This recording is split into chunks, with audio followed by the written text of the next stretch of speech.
السلام عليكم ورحمة الله وبركاته. أهلا وسهلا بحضراتكم في فيديو جديد من قناتكم منوعات آدم. هنتكلم النهاردة عن موعد مباراة منتخب العراق الأولمبي القادمة ضد الأرجنتين في أولمبياد باريس 2024. لكن قبل أي تفاصيل يرجى الاشتراك في القناة ليصلكم كل جديد.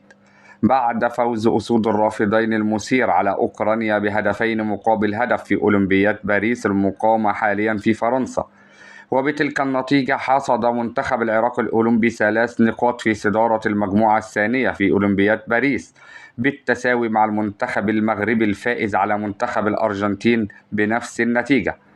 أما عن موعد مباراة منتخب العراق الأولمبي ضد منتخب الأرجنتين، فستلعب المباراة يوم السبت المقبل الموافق 27 يوليو 2024 في تمام الساعة 4 عصرا بتوقيت العراق والقاهرة ومكة المكرمة، 2 ظهرا بتوقيت تونس والجزائر والمغرب. وتنقل المباراة حصريا عبر قنوات بي إن سبورت الناقل الحصري للبطولة. نتمنى لحضراتكم مشاهدة ممتعة. يرجى الاشتراك في القناة وتفعيل زر الجرس ليصلكم كل جديد.